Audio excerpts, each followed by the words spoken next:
Hello and welcome to the Landscape Image Classification Project. Here we're taking images of different landscapes such as beaches, mountains, deserts, forests, and we are trying to undertake the objective of classifying them under those categories.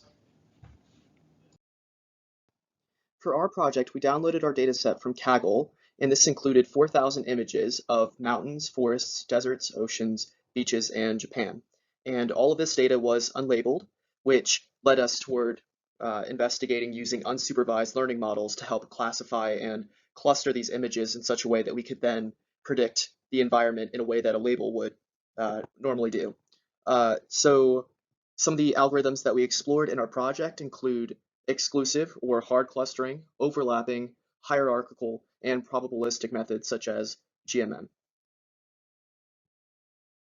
Our goals for this project were to algorithmically classify these landscape images based on similar features in various groups.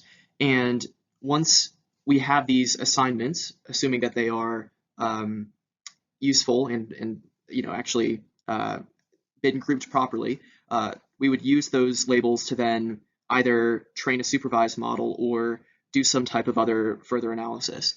And also, our goal was to test the success of our training model, both unsupervised and supervised, to see where we could have made improvements and how we could better train our model to get a more accurate read from our data set. Our data set was sourced from Flickr, and it consisted of a ton of real-world photos. And most of these consisted of mountains and beaches, but there were other landscapes such as seas, forests, deserts, and there were also images of Japanese-style buildings.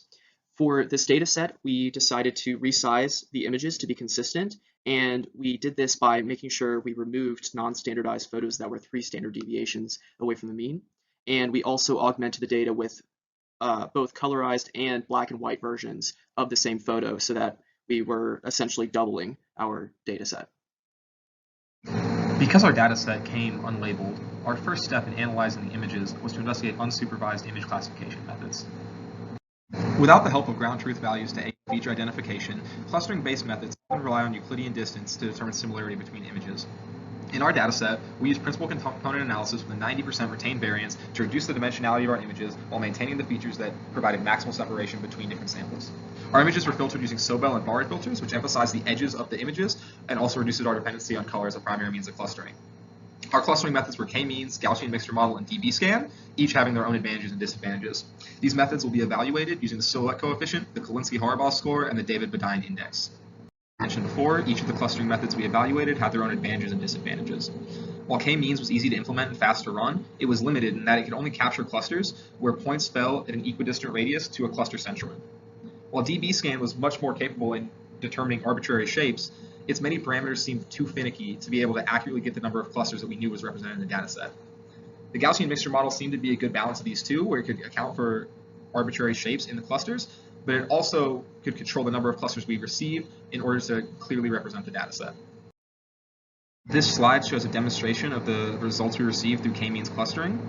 Each row represents a different cluster found by the k-means algorithm, and the columns represent the 10 closest images to the centroid of that column.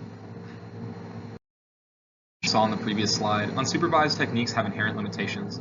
Without ground truth values to work on, it was difficult for the computer to positively identify differentiating features between the different classifications. So the solution is convolutional neural networks. So the best thing about convolutional neural networks is that they automatically do feature extraction from images. So we don't have to worry about any manual feature extraction, and the network will just learn everything by itself, as long as we have the labels. So these are very robust, and they'll be able to learn things that we won't even be able to manually detect as humans. So these will be very, very good for this problem. So previously, when we were doing unsupervised techniques for classification, our dataset had no labels at all.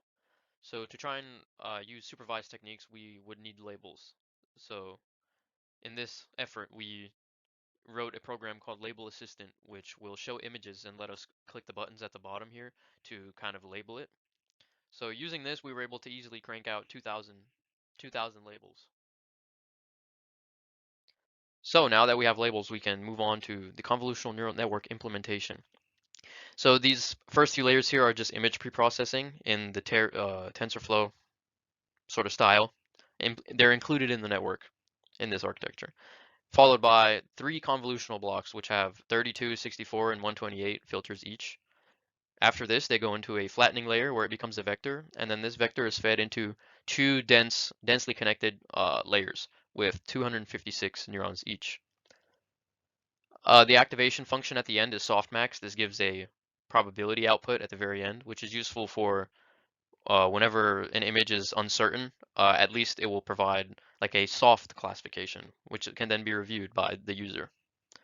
As for loss function, we used categorical cross entropy since we're doing multi-class classification. And the specifics on the training is that it took around 100 epochs with a batch size of 32 to train, and we actually implemented early stopping to prevent overfitting, which we'll see in a few slides. So as we can see here, we have 2 graphs, and you'll notice on the x-axis for both of them, we have the epoch count, and we have loss on one graph and categorical accuracy on the other graph. So obviously, as time goes on, the loss function will decrease as that's what we're optimizing. And what we hope to see is a increase in the categorical accuracy of our model. So on the left, we see that the validation loss kind of hovers around the same. That's because the validation categorical accuracy on the right stays about the same as well. As we can see here, it sort of plateaus off at one point after about 26 epochs, and this is detected by the early stopping callback we have, and it preserves the best weights. So although it did 62 epochs, most likely the best value was taken around 36 epochs. And we do this in order to prevent overfitting. Okay, so here we can see some of the results of our CNN. So here are images followed by their sort of soft classifications, their probabilities for each one. And as we can see, one flaw of our dataset immediately in the first picture is that not all of the images fall into the correct label. So this image is actually none of the labels, so it's of course going to be wrong. But all the other ones look correct. I mean, the second one is a mountain, the third one is a sea. Sort of this last one has mountains in the background. This second row has a windmill, which is an outlier. It thinks it's a beach. And then the next one is clearly a beach. I mean, it seems to work quite well. And then if we look at the confusion matrix, we can see that nice diagonal where it has correct predictions. But a flaw of this data set is that we have a lot of mountain and beach pictures, and this is sort of reflected in the confusion matrix in those columns, where sometimes it's more optimal to predict mountain more often, even if it'll be wrong, because it's just a higher probability of being correct. So those 2 columns, mountain and beach, sort of have this effect visualized. For the conclusion, to wrap it up, we pretty much found that pre-processing data was difficult and unsupervised learning failed to cluster the data since it was too complex. So instead, we decided to label the data and implement CNN that had data pre-processing integrated into it, saving us a lot of time. And since CNN is powerful at finding lines and gradients, it was much less wasteful. Finally, here is everybody's contributions.